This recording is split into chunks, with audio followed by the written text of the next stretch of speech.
an innovator, a community mover, a social entrepreneur. Share your insights. Amplify your voice. Scale your good efforts. Let's go further. You're a young person with a big heart. Talk to people with expertise and experience. Partner with people with resources. Inspire others. Grow with us. You can grant access. You have resources to share. Get to know the change makers. Invest strategically. Contribute. Give with confidence. We are here connecting all of you. We advocate. We enable. We amplify. Impact Malaysia.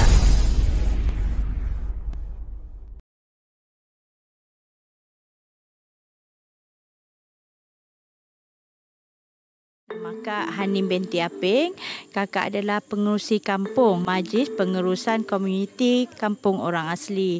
Kampung kami mempunyai 4 suku kaum, iaitu Temuan, Jakun, Jahut, Semelai dan Temia. Penduduk kami berjumlah seramai 235 orang. Kaum orang asli sendiri sudah terbiasa minum air daripada air bukit. Masa air kotor, mula-mula air tu cantik. Dalam 2-3 air tengok air keruh. Air sungai pun keruh. Tengok buka dalam rumah pun keruh. Apabila pencemaran berlaku, air yang kami minum ni tidak selamat untuk diminum lagi. Dalam seminggu tak puas hati pergi naik atas, mesin ada naik atas, mesin korek cari batu. Pihak kami dan orang kampung telah dapati hutan simpan itu sendiri telah dicerobohi untuk dibina kuari baru. Lepas tu kita orang susahlah dalam seminggu tu. Mana nak cari air? Itulah punca-puncanya yang menyebabkan air kami menjadi tercemar. Terdapat kanak-kanak mengalami sakit perut, cirit-birit dan demam. Anak saya 5 hari tak sekolah. Lepas tu cucu saya pun sakit cirit-birit, sakit perut. Pergi hospital. Ini adalah air minuman kami. Air itu penting dalam kehidupan kami. Selepas saja kes air ini berlaku, saya bersyukur sesangat sebab mereka pun mengetahui benda ini daripada berita-berita yang disampaikan oleh pihak media sendiri. Hanya orang-orang yang prihatin seperti Impact Malaysia dan lain-lain agensi datang berbincang apa yang mereka boleh bantu. Pada hari ini kita boleh lihat banyak NGO berada di luar sana yang membuat impak sosial yang sangat strategik. Juga di kalangan masyarakat, sosial impak bukanlah satu perkataan yang asing. Impak sosial di Malaysia masih di dalam keadaan kecil-kecilan. Setiap NGO ataupun syarikat yang menjalankan CSR projek masih tidak memikirkan soal mengukur impak yang mereka lakukan ataupun soal impak secara amnya. Impact Malaysia sekarang menekankan kerjasama di antara beberapa pihak untuk menjayakan sesuatu projek komuniti di mana Impact Malaysia membantu untuk membawa bersama tenaga belia sebagai penggerak projek untuk memberikan tambah nilai kepada pengalaman kesukarelawan mereka dengan menjalankan latihan sebelum projek. Kita memastikan bahawa setiap projek kita akan terdapat elemen di mana belia yang juga menjadi sukarelawan kita akan belajar daripada social enterprise ataupun daripada NGO ataupun daripada kerajaan ataupun daripada syarikat. Impact Malaysia berperanan sebagai pencetus dan juga pemudah cara kepada program hari ini. Ketiga-tiga entiti ini iaitu sukarelawan, penyedia perkhidmatan bukan berasaskan keuntungan dan juga orang kampung berganding bahu untuk menyempurnakan program ini. Ini adalah pilot projek yang pertama daripada Impact Malaysia dan kita telah meletakkan satu penanda aras untuk projek-projek seterusnya. Kita memberi satu sistem water filter ataupun penapisan air kepada 27 rumah yang kita telah mengenal pasti. Actually, when we want to help them, we have to be in their shoes to think of their problem. Sometimes we need to know and understand their way of living and their way of thinking. Maybe that is something that we can come up with a solution to help them. Senanglah kita sikit, tak payahlah pakai duit. Kata satu air RM5, RM6, RM4. Beli air pakai botol. Kalau ada macam ni kita boleh buat sendiri, kita boleh minum. Sebelum ini kami tak ada penapis air di rumah. Jadi susah sikit kami nak minum air terus daripada pipe air itu sendiri. Dengan adanya penapis air ini, air itu masih lagi terjamin kebersihannya. Saya sebagai seorang belia, saya berazamlah untuk menjadi seorang yang lebih baik untuk memimpin dan dipimpin. Tak kisahlah bila kata benda tu sekecil-kecil mana pun, tapi tak akan memberikan satu kesan pada diri. Siapalah kita kalau kita tak bantu orang lain. Jadi saya lihat membantu orang asli ni sebagai satu ruang dan peluang untuk saya menaikkan diri sebagai seorang mahasiswa yang berjaya. Kita ni sekarang kita masih boleh berjalan dengan baik. Kita ada tenaga yang banyak. Kita menggunakan tenaga yang ada tu untuk membantu komuniti. Sebab sekarang ni saya lebih menghargai lah kemudahan yang saya ada. Dari kecil sampai sekarang saya memang dah ada air yang bersih. Tapi diorang tak ada kemudahan tu. Saya telah menerapkan nilai-nilai murni, nilai-nilai yang baiklah dalam diri saya. Membuka minda saya lah dan saya boleh melihat dunia dengan perspektif yang lebih luas. Ya.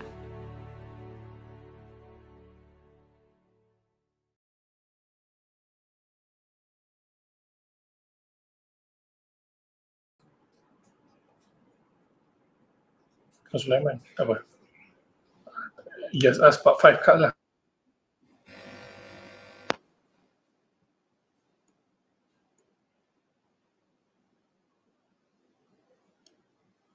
Assalamualaikum dan salam sejahtera kawan-kawan. Bersama lagi kita hari ini untuk impact Ramadan penuh impact ya. Dan kita fikir kan, hari ini punya cepat berlalu sampai sekarang ni saya rasa kita dah hampir ke penghujung bulan Ramadan dan nak menyambut hari raya dah. So untuk dekat Impact Malaysia kita ada satu lagi sesi chillax yang terakhir dan seperti yang anda tahu sesi chillax ni memang chillax lah, dia relax sampai saya sendiri pun bawa bantal saya sendiri. Kita bincang-bincang dengan relax dan hari ini topik kita adalah berkaitan dengan syabab, teladan dari segi sejarah Islam atau mengikut kepimpinan Islam. Dan bersama saya untuk hari ini ada ahli-ahli panel yang menarik untuk anda ya. Hari ini kita ada Aiman Azlan, kita ada Nur Amira Syahrin, juga dikenali sebagai Rara. Saya biasa cakap dengan Rara, panggil Rara lah. Dan dengan kita hari ini kita ada Timbalan Menteri Belia dan Sukan, Wan Ahmad Faisal. Dan hari ini saya panggil Timbalan Menteri kita ni, saya panggil YB WAF je. Pasal dia WAF kan.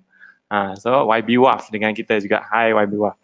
Okay, so sebelum saya bagi peluang kepada kita punya ahli panel untuk memperkenalkan diri mereka masing-masing, saya cuma nak bagi tahulah sedikit sebanyak tentang Impact Malaysia dan apa fungsi kami dalam Kementerian Belia dan Sukan.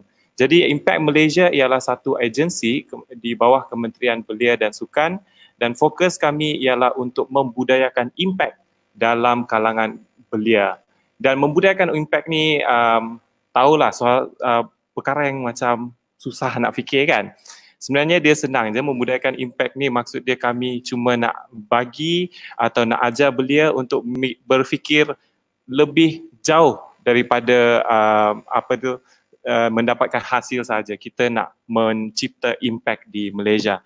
Dan untuk perbincangan penuh impact hari ini kita berbincang tentang syabab pula ya. So saya akan bagi kita punya ahli panel untuk berikan pengenalan mereka, diri mereka masing-masing. Dan bila memperkenalkan diri, saya pun nak ingatkan kepada ahli panel kita, terutamanya YB WAF lah ya. Kalau boleh berikan sedikit sebanyak pengenalan tentang perkataan syabab. Pasal saya pasti bukan kita punya followers atau viewers kita hari ini faham maksud syabab. Saya pun kalau sebenar-benarnya lah, I'll be very honest kan. I've heard of shawarma before, I've heard of kebab before, tapi syabab macam belum lagi. So saya pun tengah belajar lah hari ini. So saya bagi peluang untuk YB WAF dulu bagi pengenalan 1 minit macam gitu. Lepas tu perkenalkan juga apa tu syabab dan seterusnya kita pergi dengan Rara dan Aiman Azlan untuk perkenalkan diri. Silakan. Bismillahirrahmanirrahim. Alhamdulillahirrahmanirrahim. Assalamualaikum kepada semua yang menonton. Saudara Rizal, Aiman dan juga Rara. Semua Rara saya kenal lama lah dengan PKPM dulu. Aiman pun dah lama juga kenal, cuma tak pernah jumpa. Syabab. Of course ini istilah bahasa Arab yang selalu digunakan dalam perbincangan melibatkan kepemudaan, walaupun ada istilah lain yang saya rasa lebih teknikal sedikit, seperti contohnya boleh kata pemuda, sifat dia yang bersifat chivalry, futuah, itu pun ada, tapi itu ada perbahasan yang lebih mendalam lah. Ringkasnya saya selalu ingat bila kata syabab ini ada satu istilah Arab, pepatah Arab yang berbunyi lebih kurang begini, himmatus syabab wa hikmatus syuyukh, kegairahan ataupun semangat anak muda dan juga kebijaksanaan orang-orang tua. Kombinasi dua elemen ini adalah kombinasi yang menghasilkan kejayaan untuk sesebuah usaha ataupun sesebuah negara dalam menempuh membaiki masyarakatnya.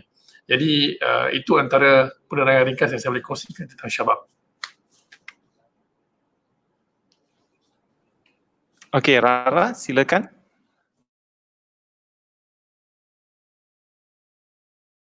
Binti Syahrin. Saya adalah sekarang ini saya adalah calon PhD di Ibn Khaldun University Istanbul, Turki dalam bidang sejarah, pengususan sejarah Osmaniyah. Kalau bertanya kepada saya, syabab dalam erti mudahnya bermaksud pemuda. Pemuda tu apa? Pemuda tu adalah mereka yang berumur daripada 15 sampai 40 tahun. That is a definite definition kalau tanya pada saya. So itu saja.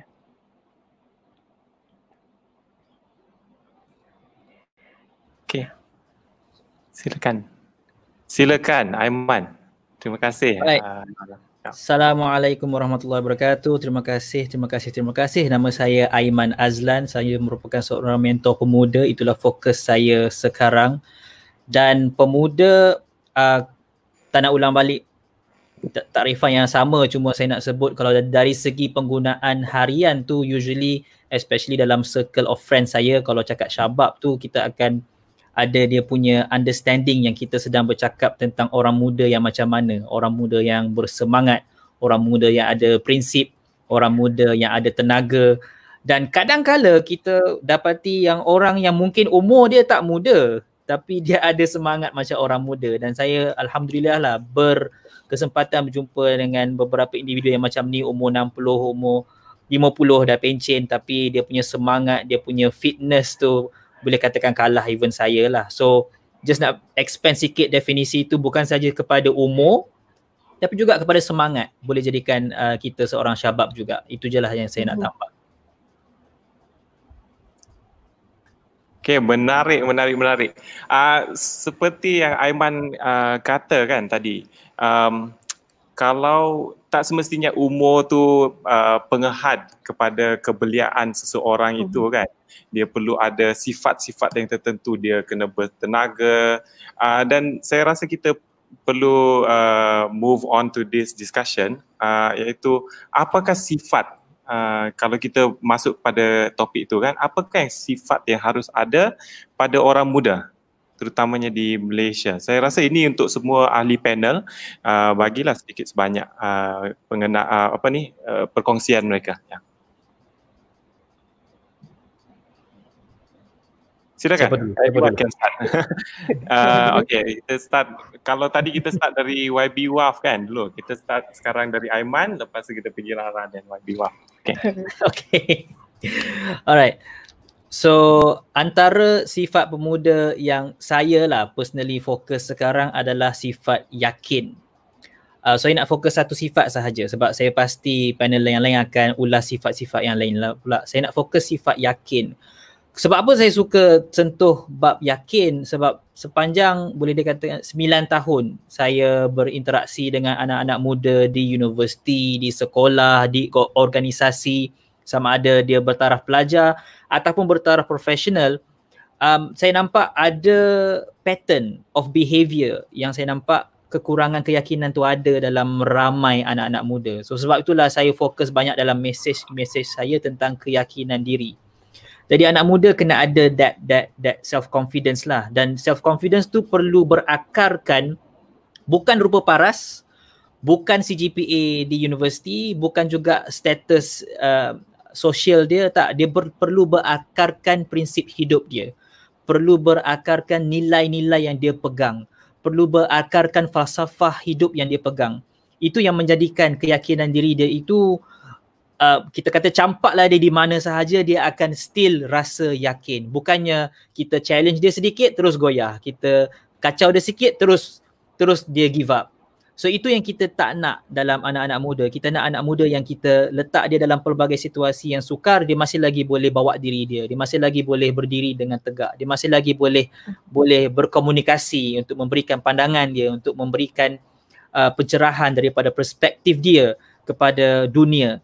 So itu yang saya nampak sebagai satu sifat yang agak besar lah yang anak-anak muda perlu ada, sebab siapa lagi yang akan menggantikan pemimpin kita sekarang kalau bukan anak muda. So keyakinan diri for sure.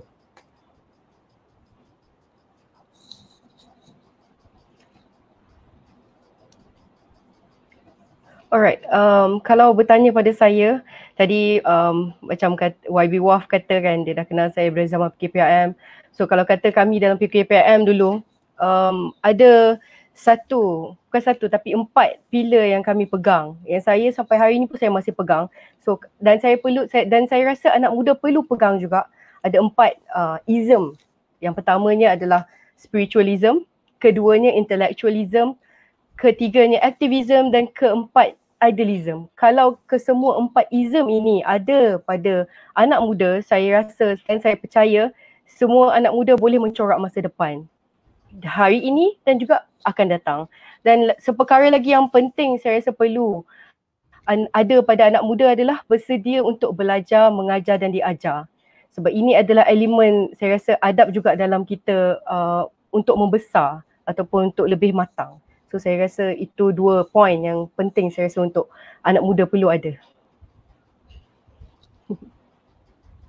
YB, silakan. Sifat yang harus ada pada orang muda. Itulah kalau nak dibahaskan panjang lebar secara falsafahnya, sifat chivalry itulah futuah. Tapi saya tak nak rujuk sifat ini dalam perbincangan kita yang agak terhad sebab ianya perlukan kupasan yang mendalam. Bagi saya, untuk anak muda yang perlu ada sifat yang sesuai untuk anak muda pada hari ini ialah sifat untuk ambil tahu. Curiosity. Anak muda mempunyai masa dan ruang yang agak besar berbanding dengan generasi lain yang mungkin sudah ada tanggungan dan tanggungjawab yang lebih. Seharusnya peluang yang ada itu menimbulkan rasa ingin tahu yang membuak-buak. Dan itu antara saya rasa prasyarat untuk mana-mana usaha anak muda itu untuk sama ada belajar, bekerja, mencari rezeki, tanpa ada semangat of inquiry, curiosity yang mendalam, saya rasa anak muda tidak boleh membezakan dirinya dengan orang lain lah, golongan lain yang mungkin selepas mereka capai satu tahap dalam kehidupan, mereka hanya meneruskan rutin harian. So by having that curiosity sebagai satu sifat yang berakar dalam diri anak muda, potensi diri anak muda dapat diserlahkan lagi. Dan kalau kita lihat banyak ketua-ketua ataupun pelopor-pelopor startup sama ada di Malaysia maupun di luar, elemen ingin tahu itu yang menjadikan mereka berjaya. Kerana kalau orang yang sudah biasa dengan rutin harian, dia hanya meneruskan dogma yang ada, tidak mahu mencabar status quo. Jadi untuk kita mulakan perubahan yang positif, sifat ingin tahu itu antara sifat yang harus ada pada orang muda.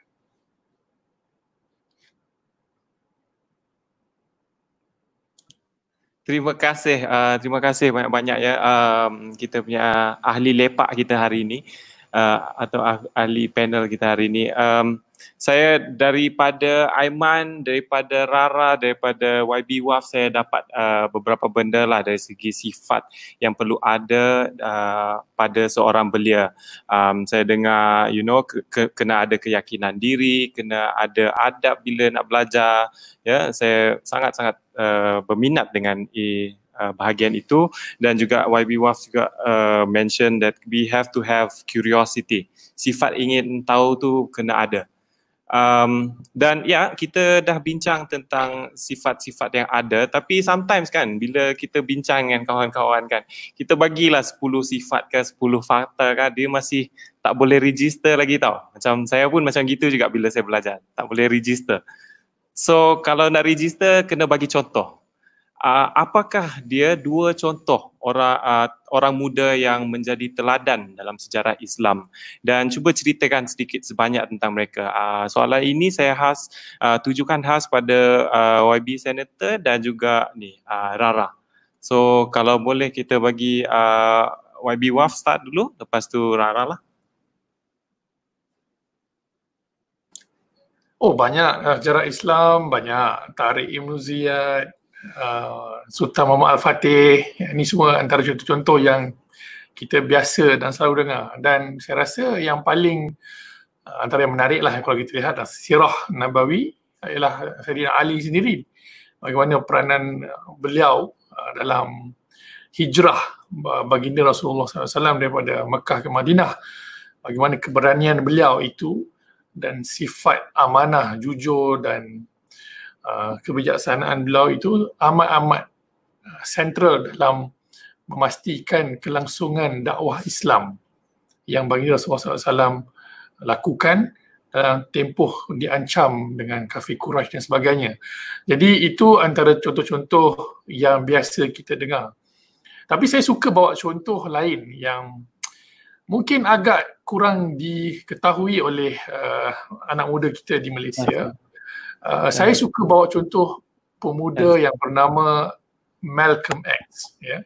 Seorang tokoh civil rights movement dari Amerika Syarikat yang beragama Islam, yang memeluk agama Islam selepas beliau diumban ke dalam penjara kerana beliau terjebak dengan kegiatan-kegiatan negatif pada awalnya, kerana beliau muda, anak muda berkulit Afro-Amerika. Kita maklum zaman beliau hidup zaman yang agak kejam, racism sangat tebal di Amerika. Kerana sifat kepemudaan yang ada pada Malcolm X, civil rights movement bersama dengan Dr. King, Martin Luther King Jr., akhirnya gerakan equality di Amerika itu membuahkan hasil. Itu kerana pengorbanan dan keberanian anak muda yang bernama Malcolm X. Tonton pidato-pidato beliau hebat di YouTube untuk kita lebih lanjut.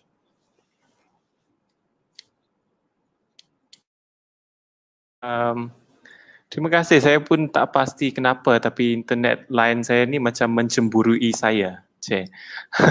Okey, Rara, sorry ya, saya cuma dapat Malcolm X lah salah satu contoh dia daripada YB Waf.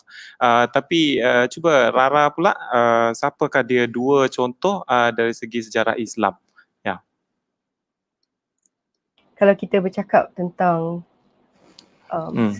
orang muda teladan dalam sejarah Islam ni, ada ramai macam YB Waf cakap tadi, dan saya akan ulas 2. Yang pertamanya, kalau pemuda pada zaman Rasulullah ni, antara yang signifikan lah yang kita tahu macam Zaid bin Sabit, Usamah bin Zaid. So 2 pemuda ni adalah mereka yang memang bersama-sama dengan Rasulullah pada zaman Rasulullah ingin mengangkat Islam, memperjuangkan Islam.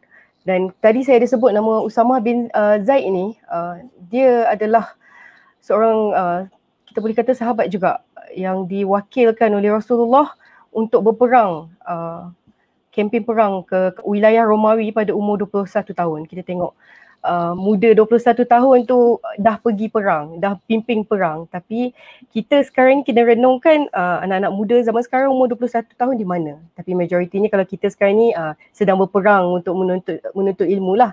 Okay, itu pada zaman Rasulullah. Dan contoh kedua yang saya nak angkat pada hari ini adalah Sultan Muhammad Al-Fatih, Muhammad kedua Al-Fatih. Kalau di Turki kita orang panggil Sultan II Mehmed Fatih. Kenapa gelaran Fatih? Ini adalah satu gelaran khas yang diberikan kepada beliau selepas membuka kota Konstantinopel. Kalau kita sering mendengar ada satu kisah Rasulullah masa perang Khandak kalau tak silap. Rasulullah sedang bersama-sama dengan umat Islam yang lain sedang menggali kiranya lubang untuk perang tersebut, dan Rasulullah mendapat apa orang kata tu petunjuk dan keluar satu hadis sangat famous tentang sebaik-baik pemimpin dan sebaik-baik tentera adalah mereka itu yang akan membuka Konstantinopel. Konstantinopel ni kalau sekarang kita tahu sebagai Istanbul lah. Konstantinopel ni adalah satu tempat titik tengah dunia yang penting. Pertemuan dua civilization. Cradle of civilization, Konstantinopel. Dan sejak dari itu ramai daripada zaman sahabat, daripada zaman khalifah-khalifah semua nak membuka Konstantinopel tetapi tidak dapat. Tetapi benda ini telah berlaku pada zaman Sultan Al-Fatih. Sultan Muhammad Al-Fatih. Kita panggil Al-Fatih sebab dia yang membuka Konstantinopel pada 1453. Dan bila kita lihat pada Sultan Al-Fatih ni, dia ada 7 ciri-ciri penting ataupun macam mana dia boleh menjadi seorang pembuka. 7 ciri penting yang telah di-embedkan pada dia oleh ayah dia. It's a vision kind of thing from Murad II. Ayah dia Murad II. 7 vision ni saya rasa saya terus masukkan sekali lah. This is something I guess is really important to look upon. First is wawasan ummatik. How he wanted to bring the ummah forward. That's one. Second is nama yang terpuji. Nama yang diberikan Muhammad. Muhammad tu nama Rasulullah. So it's a good orang kata tu nama. Kalau nama kita ni nama adalah cerminan. So that's the second point. The third is pendidikan adab. Adab adalah satu benda yang sangat-sangat penting, dan saya ingat lagi masa zaman saya di PKPM, masa zaman degree bersama-sama dengan YB Waf sering membicarakan buku dan juga pergi ke kuliah Profesor Syed Muhammad Nakib Al-Atas yang membincangkan tentang isu the loss of adab. So that is one thing yang saya rasa YB Waf lebih mahir lah untuk discuss on isu adab ni. Seterusnya penghayatan Al-Quran, kekuatan mendirikan solat tahajud dan juga penguasaan pelbagai bahasa. This is another one more important point. Kalau kata Sultan Muhammad Fatih dulu, dia daripada kecil dia dah belajar almost 5 ke 6 bahasa, penguasaan 5 ke 6 bahasa, dan boleh membaca buku-buku bahasa-bahasa yang dia belajar itu. Antaranya Yunani, Latin, Arab, Parsi. Kerana apa? Kerana dia ada vision untuk membuka Konstantinopel. So this is one, dua tokoh yang saya boleh highlightkan untuk sesi ini.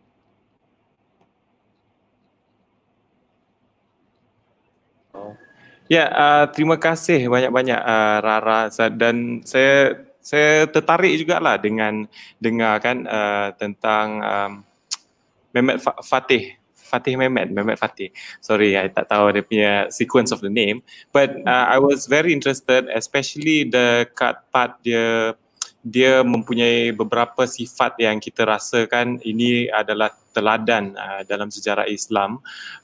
Usama Zaid pun saya rasa adalah contoh yang terbaik lah dari segi sejarah Islam. Tapi mungkin antara kita punya followers pun ada juga yang nak tahu, okay, apa kalau dalam sejarah Islam ada contoh, tapi saya nak tahu contoh sekarang pasal saya nak ikut lebih senang, lebih dekat kan. Untuk soalan ni pula saya nak tanya Aiman Azlan pendapat dia, dan YB Waf kalau nak masuklah juga pendapat kamu berdua, siapakah dia contoh contoh belia pada masa hari ini, pada zaman sekarang, dan mengapa? Aiman, kalau boleh Aiman start lah dulu. Okey. Terima kasih. Jawapan saya mungkin agak bias sebab dua orang yang saya pilih ni adalah dua orang yang saya kenal. Tapi dia dua-dua adalah public figure yang boleh kita search nama dia dan boleh kenali dengan lebih mendalam. Tapi tujuan saya pilih orang yang saya kenal adalah sebab saya dah berinteraksi dengan dia, saya sudah duduk dengan dia, bercakap dengan dia, bersembang dengan dia, dan saya dapati cara berfikirnya menarik. Dan suka juga saya nak sebut dua orang yang saya pilih ni dia agak opposite in one sense. Macam kita tak nampak dua tu boleh bercampur, tapi dua tu saya pilih jugalah. Yang pertama sekali rakan saya Hilal Ashraf. Mereka yang follow saya mungkin kenal juga Hilal Ashraf tu siapa, seorang penulis yang dialah yang memulakan kerjaya penulisan saya, dia yang push saya untuk tulis. Apa yang menarik pasal Hilal Ashraf ini adalah beliau, saya pernah bagi tahu kat dia benda ni beberapa tahun yang lalu. Hari ni pun masih lagi saya rasa ianya benar. Beliau seorang pemuda yang ada gaya orang tua. And I mean that in the most positive way lah. Kalau dengar cara dia bercakap, dengar cara dia berfikir, lihat cara dia berfikir, kita dapati dia ni macam betul ke umur dia 31 kan? Macam gaya macam orang tua pun ada kan? Which is good because we realise that maturity tu dia tidak terikat dengan berapa umur kita. Umur kita mungkin 30 tapi cara berfikir kita disebabkan pendidikan, disebabkan didikan, disebabkan tarbiyah yang kita dapat, boleh jadi kita punya perlakuan dan cara berfikir menjangkaui umur 30 kita. Sebab tu tak pelik bila Rara cakap ada yang umur 21 sudah buat like expedition, army expedition at age 21. Tak pelik kerana kalau kita fikir cara dia dibangunkan, maka tidak pelik. Tapi kalau kita nampak nombor sahaja, kita akan rasa pelik. Tutu seorang yang saya nak ketengahkan, boleh search saja nama dia Hilal Ashraf dan anda akan kenali dia dengan lebih mendalam lah. Yang kedua adalah juga seorang rakan saya dan mungkin ramai tak nampak, daripada Hilal Ashraf siapakah yang kedua dia? Mak Lufi. Disebab kenapa saya pilih Mak Lufi bukan sebab dia lawak ke, bukan sebab follower dia ramai ke. Ramai orang kenal dia sebagai seorang yang begitu. Seorang yang lawak, seorang yang tak serius. Tapi kalau you duduk dengan dia dan bersembang dengan dia, you dapati satu perkara yang menarik. Dia, again, ini juga saya cakap dekat dia, you nampak kurus tapi you ada isi yang banyak.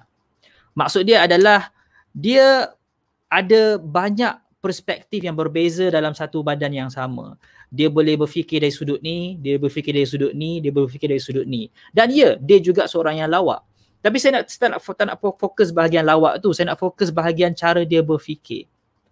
Dan sekarang saya nampak dia dengan ML Studios yang dibinakan tu, dia telah membawa pemikiran dia tu in public by providing this platform yang mana pelbagai anak muda daripada pelbagai perspektif boleh datang dan share pemikiran masing-masing. So kalau ada yang follow ML Studio, you akan dapati ada orang berfikir macam ni, ada orang berfikir macam ni.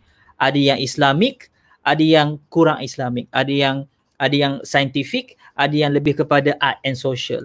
So itu saya nampakkan sebagai dua individu yang kita boleh lihat sekarang, very visible, very public, yang kita boleh ambil tauladan melepasi apa yang kita nampak on the surface. Sebab kalau boleh you dengar mereka bercakap ataupun pergi teliti penulisan mereka, contohnya Mak Lufi itulah tulis 3 buku ke 4 buku kalau tak silap saya. Hilal Ashraf telah tulis lagi banyak buku, 30-40 buku mungkin. Dan teliti cara mereka berfikir. Jangan lihat sangatlah, dia handsome ke tak handsome ke, dia lawak ke tak lawak ke. Teliti cara mereka berfikir. Dan anda akan lihat yang mereka jadi mereka ada sebabnya. Kerana cara mereka berfikir. Dan tu yang saya nak push ke depan kepada mereka yang di luar sana yang mendengar lah. So Hilal Ashraf, Mak Lufi. Ya, sangat menarik ya. Dua contoh hari ini yang adalah orang yang sebenarnya dekat dengan Aiman. Bias. So, YB Waf ada nak tambah tak untuk contoh orang muda teladan pada zaman sekarang? Ada. Kebetulan kedua-dua kawan Aiman pun kawan saya dan saya pun setujulah. Saya setuju dengan semua penjelasan daripada Saudara Aiman tentang Mak Lufi dan Hilal.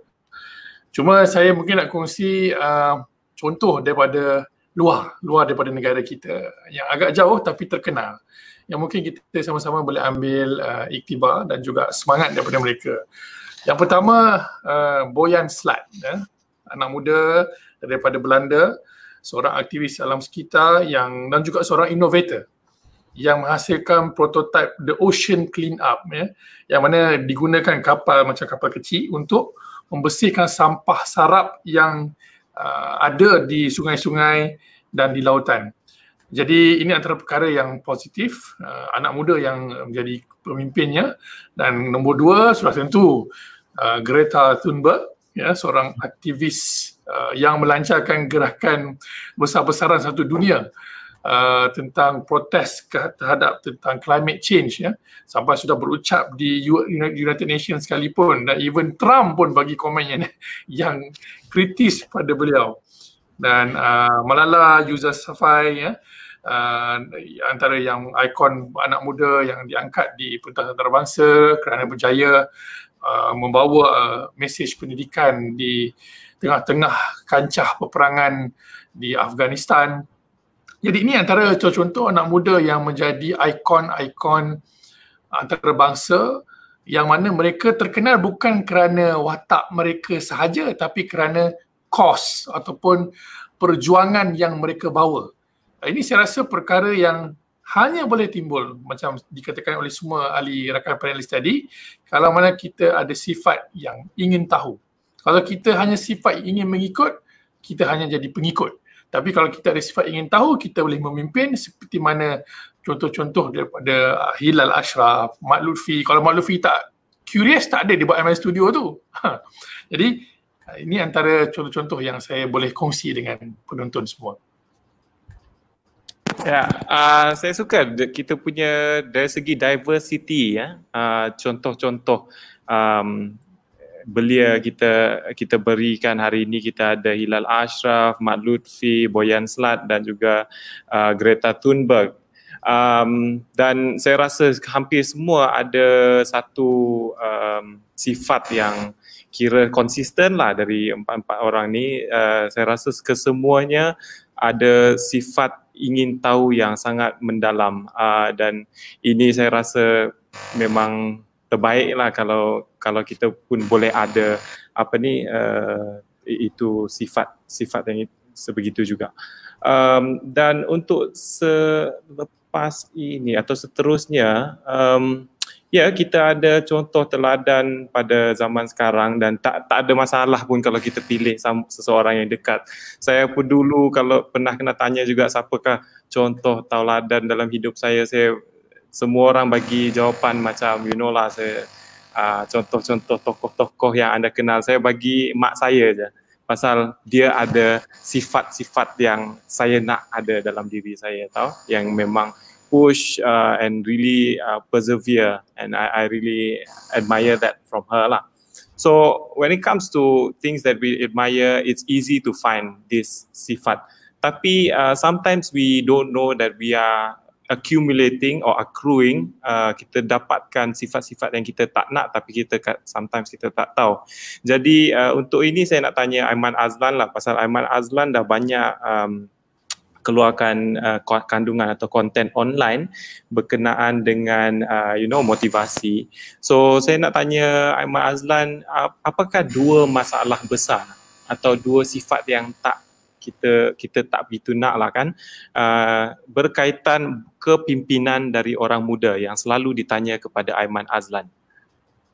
Baik, okay, thank you. Well, selain daripada yang obvious lah, saya sebut pasal keyakinan diri tadi tu, saya nak tambah lagi supaya ada diversity.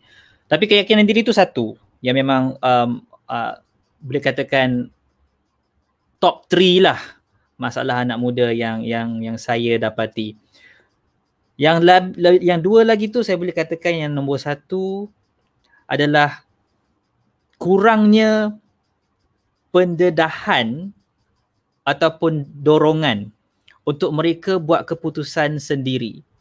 Dan ini saya bagi syarahan yang dari sudut yang lebih sistemik lah kan, bukan merujuk kepada individu sahaja tapi nak keluarkan lagi dari sudut keluarga, dari sudut masyarakat. Ramai anak muda tak berani nak memilih. Sama ada benda yang semudah-mudah seperti nak pilih kos apa dekat universiti, tak berani. Tak ada keyakinan nak pilih kos universiti tu. Dan kalau kita melihat dengan lebih mendalam, ada kemungkinan kenapa mereka jadi begitu adalah kerana kurangnya pendedahan dan didikan untuk mereka buat pilihan sendiri. Rata-rata mereka hanya ikut sahaja apa yang orang suruh, ikut sahaja arahan orang. Jadi mereka tidak didedahkan untuk buat pilihan sendiri, ambil risiko. Kalau buat silap, tak apa, belajar daripada kesilapan and own your mistake. Tapi tidak, mereka takut nak buat pilihan sendiri, mereka tak mahu buat pilihan sendiri dan mereka tak reti nak buat pilihan sendiri. Dan ini satu masalah yang bagi saya agak besar kerana the world is full of choices. And kalau kita tak tahu nak buat pilihan, maka kita akan tenggelam dengan kepelbagaian pilihan yang berada di luar sana. So untuk pemuda yang mendengar, saya ingin sarankan anda untuk mula melatih diri untuk buat pilihan sendiri. Saya faham menakutkan, memang betul. Saya faham menggerunkan 100%. Tapi kita juga kena faham yang kehidupan kita hanya diberikan satu sahaja. Dan peluang dari sudut makronya juga satu. Kita hidup, kita mati, itulah peluangnya. Maka dengan itu kita kena berani untuk mengambil peluang yang satu ini untuk berikan yang terbaik daripada mula kita hidup hinggalah kita mengakhirkan hayat kita. So itu yang pertama lah. Kena ada keberanian untuk nak buat pilihan sendiri. Dan yang kedua adalah dari sudut emosinya. Dari sudut emosinya, apa yang saya lihat dan saya perhatikan adalah ada cabaran dari segi pengawalan emosi. Ini juga berkaitan dengan apa yang saya sebutkan sebelum ini tentang keyakinan diri, tentang tak berani nak memilih. Ini juga satu benda yang signifikan untuk saya sebutkan tentang kurangnya pengawalan emosi atau dalam kata yang famous dia emotional intelligence. Saya katakan begitu kerana ramai anak muda yang kita cabar sedikit sahaja terus dia down, terus dia tak boleh nak handle, terus dia tak boleh nak hadapi cabaran tersebut dan cuba atasi apakah masalah di hadapan mereka. So ini menyebabkan mereka kurang ada problem solving skill, kurang ada critical thinking skill, kurang ada creative thinking skill because of this emotional intelligence lacking. So itu dua masalah yang boleh saya sebutkan. Tapi saya bukan nak akhiri bahagian ni just dengan kata masalah sahaja. Saya nak sebutkan harapan tu ada. Ada ramai pemuda yang sedar benda ni dan mereka cuba untuk upgrade diri mereka. Tak kisahlah upgrade diri waktu umur 30 ke, waktu umur dah habis universiti baru nak sedar, tak ada masalah. Bila kita sedar tu bukan isu dia. Isu dia adalah bila dah sedar apa kita buat. Bila dah sedar, oh kita kekurangan keyakinan diri. Okay, now apa aku kena buat? Bila sedar yang kita punya kekuatan emosi kurang, apa kita perlu buat? Mungkin kita perlu jumpa kaunselor, perlu jumpa doktor psikiatri, perlu mengambil medication, perlu ada terapi untuk nak memperbetulkan apa yang selama ini dididik dengan cara yang salah dan sebagainya. So itu dua masalah yang saya nak sebutkan, iaitu masalah tentang membuat pilihan dan juga masalah tentang pengawalan emosi yang saya rasa penting untuk highlight. But at the end of the day, saya nak juga end on a positive note, bukan just highlight masalah saja, nak highlight juga solusinya adalah kita perlu sedar, number one, and number two, kita perlu keluar daripada bubble kita dan cari bantuan bila kita perlukan. Kerana masalah yang ada tu bukannya unsolvable, it is solvable. So be patient with that. Yeah, I like listening to, actually to be honest, just as a general rule kan, saya sebenarnya suka betul dengar dengan Aiman ni pasal Aiman kita bagi soalan paling negatif, dia bagi jawapan positif juga. Okay, thanks Aiman. I mean, so any other panelists, Rara, YB Waf, ada komen tak dari segi, respon kepada masalah besar berkaitan kepemimpinan anak muda tu? Ya. Ada tak? Oh, kita dah, tak apa, kita dah kita dropped, Rara dah tak terdalam ni, dia dah kembali semula, jangan risau. Okay, so you ada respon tak? Rara, YB Waf ada respon? You go ahead. Alright, I guess I have one thing to add actually, in response to what Aiman have said. Kita ni orang Asia ataupun Melayu, kita ada satu sikap conformity. So kita jadi macam bila kita nak express something, kita akan jadi macam jap, is it a right decision to do it? So kita kena cuba juga untuk perbaiki that side of us. Kita tak perlu kot nak kena all the time kita rasa yang kalau kita buat benda tu salah, tetapi tidak. So just express what you want, and also with adab. That's another thing. So saya rasa anak muda zaman sekarang ada juga one side is tak ada keyakinan diri, tapi another side ada keyakinan diri yang terlampau banyak, which is good, tetapi tak tahu nak salurkan energi tu ke mana. So saya rasa benda tu kena shape juga dengan adanya adab. Adab dalam melakukan sesuatu, adab dalam mengekspreskan sesuatu. That's about it yang I nak add.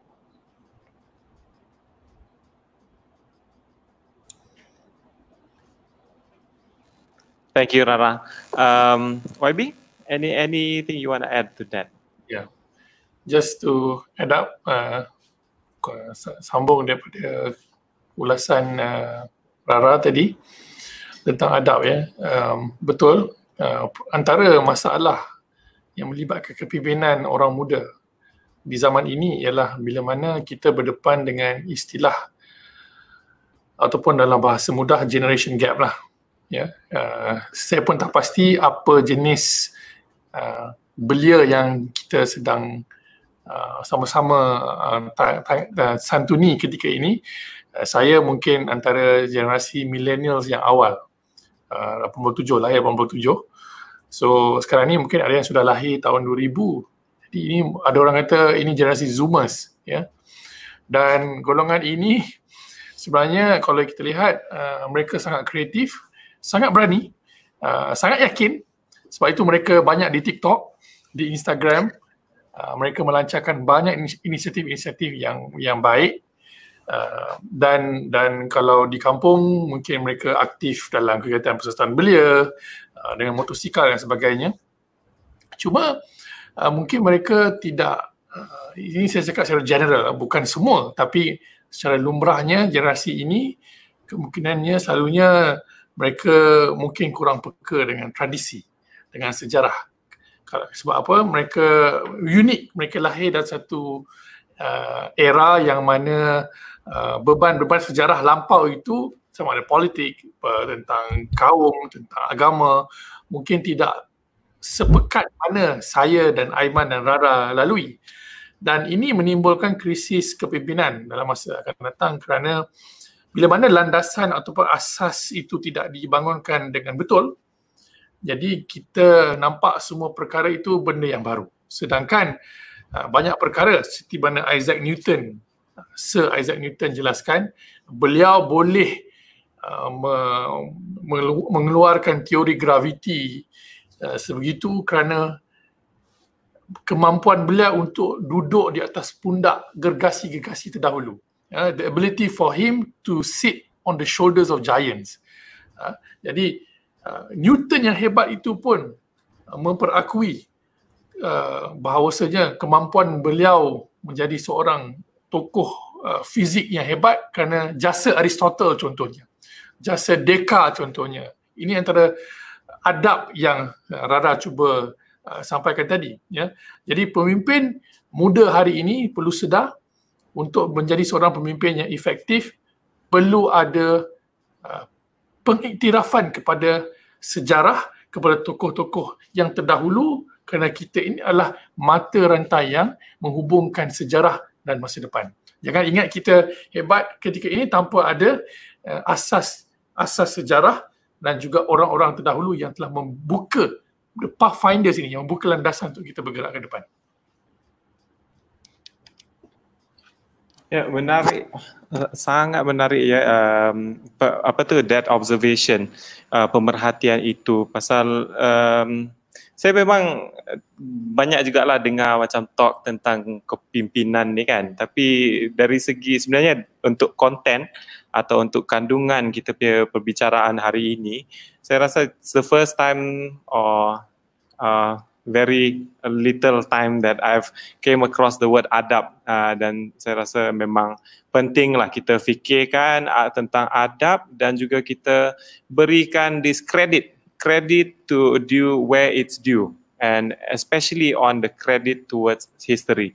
I think ini adalah benda yang penting. Jadi kita dah hampir nak habis sesi ini. Cuma kita ada beberapa soalan sebenarnya dari kita punya followers dekat Facebook dan YouTube. Saya tengok dekat sini ada dari Siti Nur Azlina. Ada satu. Ada tak peluang and program-program untuk anak muda untuk join any of the program that build our leadership, such as Camp of Future Planning?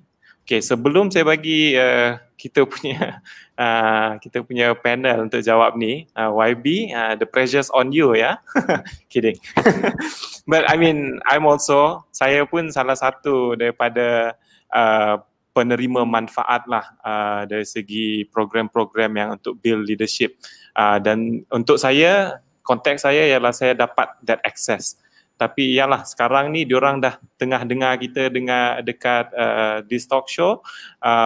Saya bagi peluang pada YB dulu untuk jawab soalan daripada Siti Nur Azlina ni. Ya, silakan YB. Ya, terima kasih saudari Siti Nur Azlina. Saya tak pasti saudari Siti umur berapa. Kalau tahu mungkin saya boleh perincikan lagi. Walau apapun di peringkat kementerian kami, Kementerian Belia dan Sukan, kita ada banyak program-program kepimpinan. Sama ada jangka pendek maupun jangka panjang. Contohnya kalau anda seorang yang agak berminat dengan politik, anda rasa ingin menjadi seperti saya, senator ataupun ahli parlimen, bolehlah berjinak-jinak dengan contoh Parlimen Belia. Ini boleh mengasah bakat kepimpinan anda dalam sudut politik. Kalau ingin berminat dengan hal-hal yang lebih korporat, kita ada fellow perdana, fellow corporate. Ya. Ini antara program-program yang di bawah KBS yang boleh mengasah bakat kepimpinan. Kalau anda masih di peringkat bangku sekolah yang baru ingin ke universiti, kita ada program yang masih kita kekalkan, Malaysia Future Leader School. Ini program premier kepimpinan anak muda di bawah Kementerian Belia dan Sukan. Bajet yang cukup besar, yang ada beberapa tier sehingga ke golongan yang tertinggi untuk kita bagi pendedahan sebanyak mungkin tentang kepimpinan untuk anak muda. Dan itu yang khusus. Belum bercakap tentang persatuan-persatuan atau kelab-kelab belia yang kita semua maklum memang banyak di KBS. Contohnya Rakan Muda. Impact sendiri antara avenue ataupun wadah untuk kita sediakan untuk saudari seperti Siti Nur Azlina dan anak muda lain mengasah bakat kepimpinan. In short, tak pernah tak cukup di dalam KBS ni. Itu baru KBS, belum cakap tentang Kementerian Pendidikan, Kementerian Pendidikan Tinggi, Kementerian Luar Bandar, bermacam-macam. Soalnya sekarang, apakah anak muda sedar akan inisiatif-inisiatif ini dan apakah anak muda mahu mencabar diri mereka untuk bersama dengan kami membangun negara?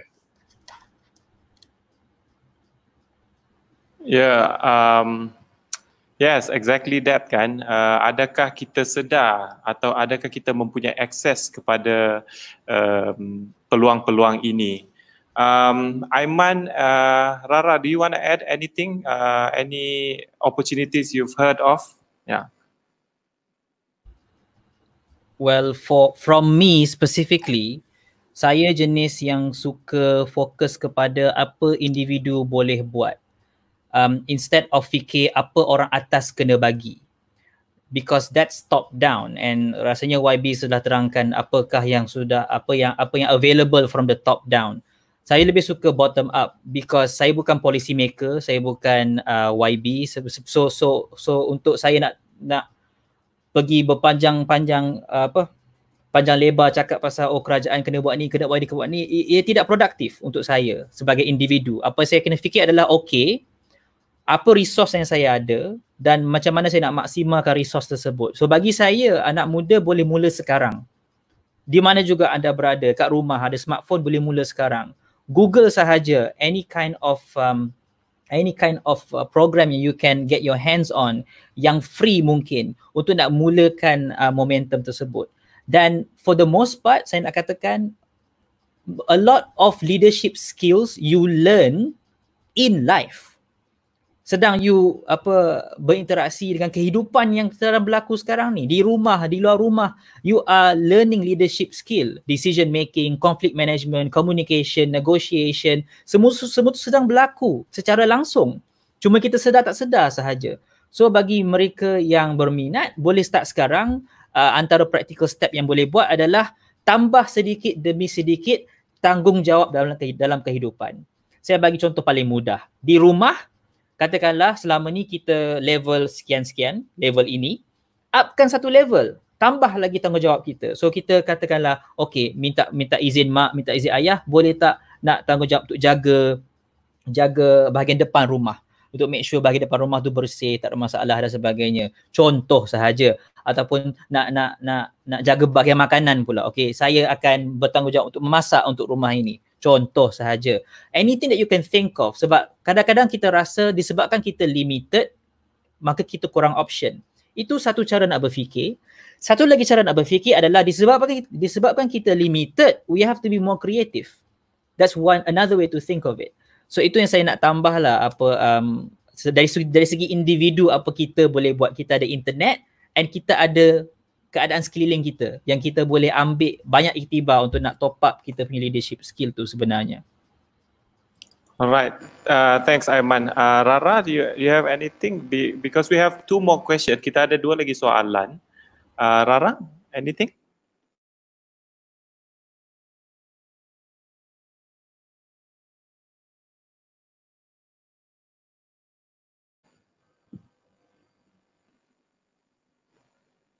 Alright, it's unmute now. So it needs to be done manually. So like apa yang Aiman cakap tadi, you need to be creative, you need to start from you. Good, yes, you need to start from you because peluang sangat besar. Saya sendiri, saya boleh katakan I'm a proud youth yang sentiasa go out there and cari program bersama. Saya banyak join program KBS, saya aktif dengan persatuan waktu zaman universiti, saya pergi majlis ilmu. It's there. Peluang ada, cumanya belia kita ni kena lebih terbuka kepada banyak perkara. So kita tak boleh just have one-minded kind of thing that we wanted to do. You need to be like multi-talented, multi-knowledgeable, kena banyak tahu. Sebab banyak benda kita boleh belajar, especially from Google, social media, those are the platform. Tapi itulah kiranya kena mencari satu, dua. Tadi mungkin YB WAF banyak touch on KBS, kementerian. Ada lagi satu badan yang penting saya rasa, Majlis Belia. Majlis Belia Malaysia, banyak persatuan di bawah Majlis Belia Malaysia yang boleh disertai even oleh pelajar sekolah menengah sampailah ke belia umur 30, 35, 40. So that's another wadah yang boleh digunakan lah untuk go on this kepimpinan. Yeah. Alright, thank you Rara, Aiman dan YB WAF. So kita ada 2 lagi soalan yang saya nak tanyakan dan saya nak plug in sikit je. Oh, so YB WAF dah mention tadi, Impact pun ada beberapa program. Jadi saya nak jual program kita orang. Kita ada Academy Impact yang akan berlangsung, sebenarnya kami masih tengah fikirlah ada timing, tapi mungkin dalam end of July kan. Dan dalam Academy Impact ni kita orang ajar kita orang akan ajar melalui modul online macam mana nak start an impactful program in your community. So dengan apa yang kami ajar ni, kami harap anda boleh buat program-program yang berimpak tinggi dalam komuniti anda sendiri. Pasal kita nak build youth impact movers, or basically movers yang boleh menghasilkan impact dalam komuniti mereka sendiri. Jadi jangan susah-susah pergi cari dekat Impact Malaysia punya website, ada tu Academy Impact Malaysia ya. Okay, so soalan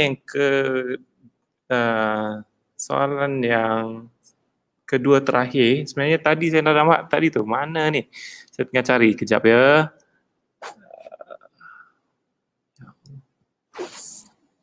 Nur Asilah Osman, pasal dia dah tanya lama dah. Dia nak tanya, saya nak tanya, kan surrounding tu sangat mempengaruhi untuk tindakan kita. Contoh nak buat decision. Tapi macam mana kalau surrounding tu tak support? Ini macam sesi Aiman Azlan lagi ni. Pasal saya dah dah kena tanya hari tu. Macam mana nak kekal positif still dengan principles yang kita ada, of course akan downgrade dan goyah. So macam mana nak cope with this? Aiman silakan. Okay. Bismillahirrahmanirrahim. InsyaAllah saya cuba pendekkan untuk nak bagi ruang kepada panelis lain untuk tambah. Since kita cakap pasal teladan daripada sejarah Islam, saya nak ketengahkan seorang lagi yang boleh jadikan teladan, iaitu Nabi Ibrahim alaihissalam. Nabi Ibrahim waktu baginda muda-muda hidup dalam suasana yang kita boleh katakan toxic environment. Jangan kata di luar, dalam rumah. Ayah beliau seorang yang bukan Muslim, malah dia yang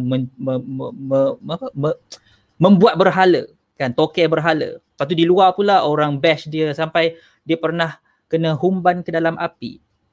So if you're talking about like toxic environment, there's no more toxic environment than that. Dalam rumah toxic, luar rumah pun toxic juga.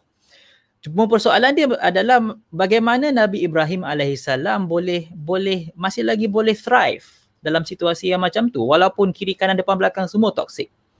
Ini yang saya sebutkan, bila mana keyakinan diri kita tu berakarkan prinsip hidup, berakarkan nilai, berakarkan falsafah diri.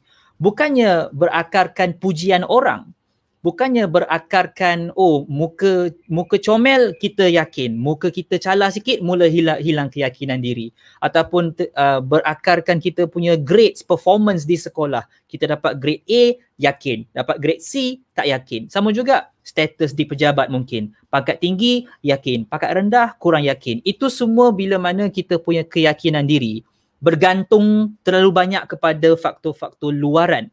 Apa yang saya cuba ketengahkan adalah kita perlu bina keyakinan diri daripada dalam, perlu berpaksikan prinsip, berpaksikan falsafah, berpaksikan nilai hidup tu. Barulah environment yang macam mana pun, insya-Allah ia tidak akan steer us away from our main purpose in life. So itulah yang saya nak tinggalkan kepada Nur Asilah, Osman. Ambil iktibar daripada Nabi Ibrahim alaihissalam dan juga para nabi yang lain. Mereka waktu muda-muda tu ada ramai yang berada dalam environment yang agak toksik, yang mana kiri kanan depan belakang tak menyokong, tapi macam mana mereka masih lagi boleh bergerak ke hadapan, masih lagi boleh positif. Itu something kita patut teliti dalam sirah nabawiyah. Itu sahaja. Ya, terima kasih Aiman pasal guna contoh pun yang saya rasa banyak orang boleh relate tu lah, because kalau tak buat apa sambut Hari Raya Korban kan? Jahat gila. Okay, anyway, so we have that. Kalau tak ada lagi tambahan daripada Rara dan YB Waf, kita ke soalan terakhir daripada kita punya viewers today. Okay, Nur Anissa Musa tanya apa contoh teladan dari sejarah Islam pemuda hadapi zaman krisis. Saya rasa minta maaf tapi Nur Anissa Musa kena tunggu untuk replay sesi ni pasal kita dah bincang tentang sejarah Islam dan contoh-contoh dia pada awal sesi ya. So harap boleh pergi situ. Syaidah Salwi, youth leadership especially in Malaysia is often associated with personalities. Saya suka soalan macam ni. Personality versus, so does being outspoken and is an important criteria in leadership. Jadi kita ni kena bercakap lantang ke untuk jadi leader? Saya rasa satu soalan dia. What about those who are more introverted? Does that kind of personality can be a leader? Or can be associated with leadership? Dia cakap thank you lagi lepas tanya soalan. Okay, silakan. Saya rasa kita start dengan YB Waf pasal ada banyak experience kan dari segi leadership, banyak dah ikut kelab-kelab belia semua, dan lepas tu Rara dan inilah Aiman. Soalan terakhir kita. Silakan. Ya, terima kasih soalan yang baik daripada Syaidah. Well, maybe saya jawab dalam bahasa Inggeris sikit lah, campur bahasa Melayu dan bahasa Inggeris. I think leadership does not mean you have to be extrovert. leadership itself has many levels. Sometimes you're required to be outspoken in certain position of leadership. Maybe in other places, you have to be introvert. You have to be more reserved, conceive your ideas and manage your subordinates or your stakeholders in certain respective ways that might not be too visible or too outspoken by nature. So that is not the main criteria. Outspokenness is not the main criteria of being a good leader. Jadi saya rasa di Malaysia mungkin konteksnya rata-rata sebegitu, tapi bukanlah syarat ataupun kondisi utama kenapa kita perlu jadi pemimpin belia dengan karakter atau personality sebegitu. Itu jawapan saya ringkas.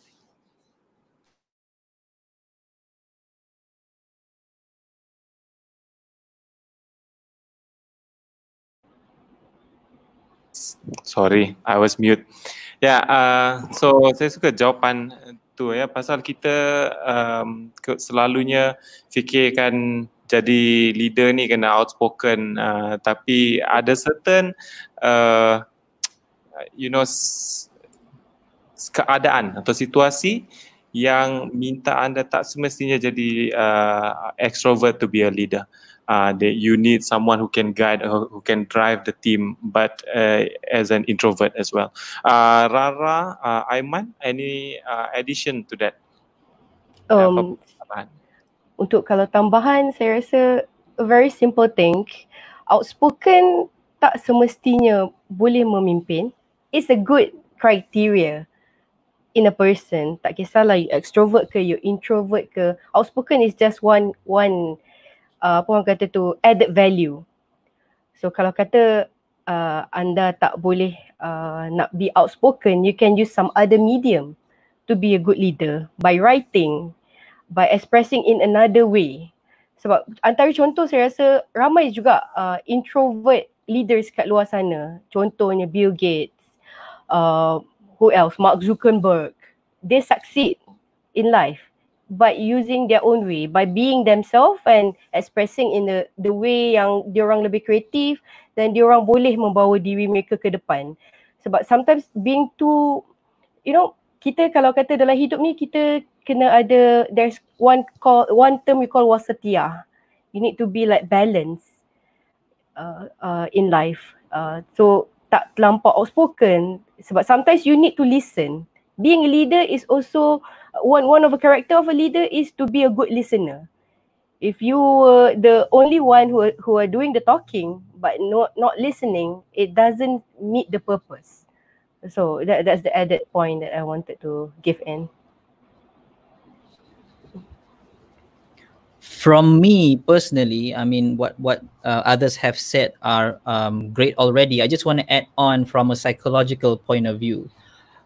Personality should be separated from self-esteem or self-confidence or self-worth, because so many young people have mixed them, saying that introvert equals not confident, which is totally not true. And Rara has mentioned that we have introvert leaders. Another one that Rara forgot to mention is Steve Jobs. There's another one, Apple fanboy over here.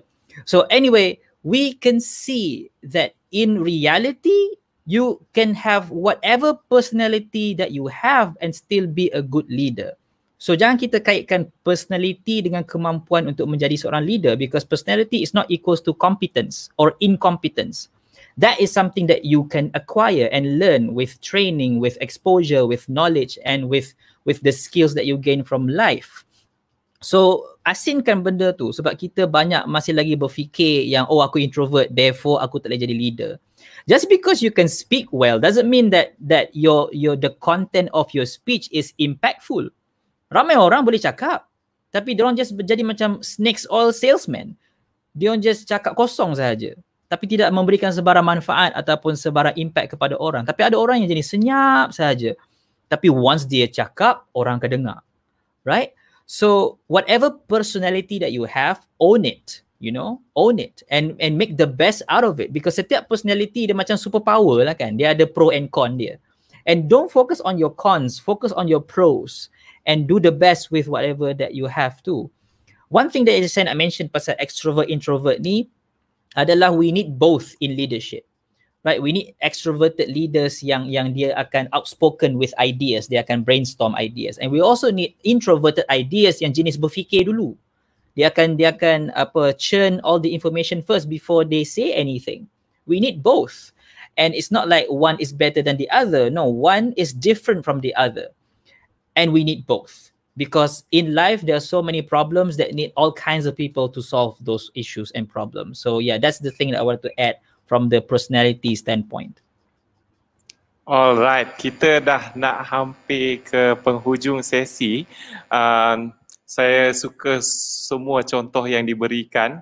Tapi kepada siapa-siapa yang baru-baru ni tengah tengok Netflix, saya nak korang tengok The Last Dance yang MJ tu, Michael Jordan tu. Oh, shock gila. I rasa Netflix series tu one of the best I've seen. And to the point that I didn't Google before they won. Okay, before they won anything, right? I don't want to spoil it. But tapi yang I suka kan, dalam situ dia ada dua jenis leader. You see the coach who was a reserved man and who goes deep, dig deep inside your own body to find that courage.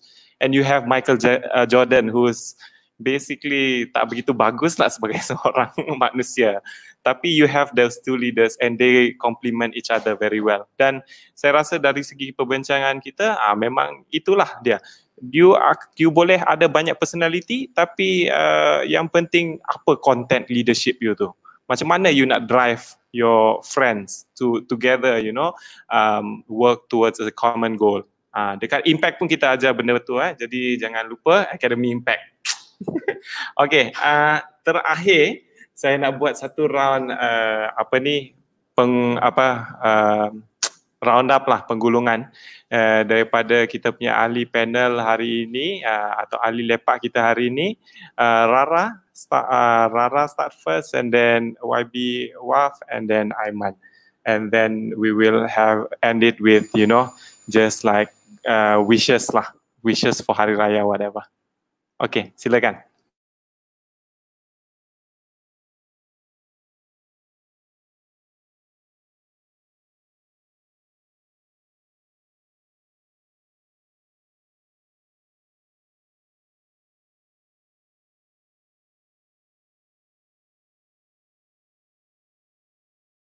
Unmute. Alright, now I'm unmute. Okay. So kiranya apa yang kita boleh wrap up dari Syabab Teladan dari sejarah Islam ni sendiri, saya rasa perkara paling utama adalah untuk anak muda belia di luar sana untuk merancang kehidupan, apa yang mereka nak buat dalam kehidupan, apa yang mereka nak bawa dalam kehidupan, apa yang mereka nak ubah dalam kehidupan. Itu yang paling penting untuk anak-anak muda ni. Dan satu saya nak quote daripada hadis riwayat At-Tirmizi. Rasulullah sallallahu alaihi wasallam pernah bersabda, tidak beranjak kaki anak Adam pada hari kiamat dari sisi Tuhannya sampai ditanya tentang 5 perkara. Pertama, tentang umurnya dihabiskan dengan apa. Kedua, masa muda dihabiskan untuk apa. Ketiga, harta dapat dari mana, dibelanja ke mana. Kelima adalah ilmu diamal untuk apa. So nombor 2 tu yang paling penting, masa muda dihabiskan untuk apa. Dan saya rasa di sini paling penting untuk anak-anak muda, dan 3 perkara yang saya rasa boleh sebagai nasihat kepada anak muda adalah dalam merancang masa depan adalah untuk memikirkan 3 main things dalam hidup. First, aspect career, second aspect spiritual, third aspect society. So kalau ada 3 this value yang mereka fikirkan nak buat apa, insyaAllah they can be the best and do a better man for this life and this world, insyaAllah. Ya, silakan YB Waf. Okay, kalau boleh saya simpulkan dan bagi sedikit pandangan, find your true calling. Anak muda ataupun golongan syabab ini seharusnya berjaya menemui potensi diri, congkelnya dari dalam, jangan ikut orang, dan gunakan kekuatan itu untuk rangka perjalanan kita yang seterusnya.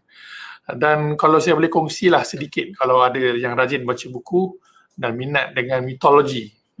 Cari buku nama ditulis oleh Joseph Campbell, he's a mythologist, A Hero's Journey. Kerana kalau kita boleh faham buku tersebut, ini berat sikit lah tapi worth reading untuk yang berminat nak mencungkil potensi diri. Kita boleh buat perancangan perjalanan hero kita sendiri. Jadi itu sahaja daripada saya. Selamat Hari Raya, maaf saya batin. Jumpa lagi lepas Raya. Alright, thank you. Aiman, silakan pesanan terakhir. Thank you. Right now, my main tagline that I would like to highlight for young people is own your life. Own your life. And in one sense, when I say own your life, people will say, oh, maknanya aku boleh buat apa sahaja yang aku nak. Not really. Owning something means you are responsible for that thing. You own your phone, therefore you are responsible for your phone. You also own your life in a like dunya sense, not spiritual sense. In a spiritual sense, Allah owns everything. But right now, you own your life. You are responsible for your life, meaning you are responsible for the choices you make, for the things you say, the things you do. So you are responsible. And think of it this way. When you stand in front of Allah later on, you will only answer for the things that you do. You're not going to answer for the things that other people do. Only you. So when you see it from that perspective, every single thing that you choose from today onwards will be on you. And that's a good thing because you control your choices. And a lot of those choices are super difficult. And I like the last part that YB Waf said about the hero's journey. Just think of a hero in a movie and the journey that the hero takes. Obviously difficult, obviously heartbreaking, and obviously requires a lot of strength and courage and ability. And with all those things in the journey, it just makes the hero stronger and stronger and stronger. And you are the hero of your own journey. And definitely your journey will be filled with difficulties as those choices that you have to make in your life. There are difficult choices, but difficult choices do not mean impossible choices. There are still choices you can make.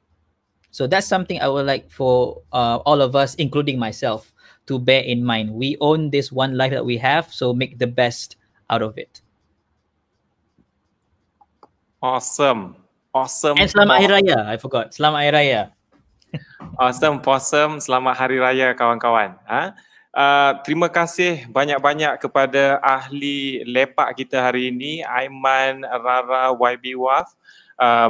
Kepada kawan-kawan yang pertama kali mendengar kita pada hari ini, tak apa, ada banyak lagi sesi, you boleh replay lah dekat kita punya Impact Facebook, Impact Malaysia's Facebook, dan jangan risau kalau you rasa macam topik ni saya tak begitu minat lah, saya tak nak dengar lah 2 jam topik ni, saya nak topik lain. Sila berikan cadangan anda, boleh email kat impactconnect@impact.my. Kalau tak nak email dekat Impact ke, you can go to any of our videos, just put your comments there. Saya nak ada topik berkenaan Transformers ke apa ke, suka hatilah, letaklah apa yang you nak. Kita akan cari topik-topik tersebut, kita akan cuba deliver kepada kawan-kawan kita. Jadi itu sahaja untuk hari ini. Terima kasih banyak-banyak sekali lagi. Saya belajar banyak sangat daripada kita punya ahli lepak hari ini. Salam Aidilfitri kepada rakan-rakan yang akan menyambut Aidilfitri. Sila jaga makan. Astaghfirullahalazim.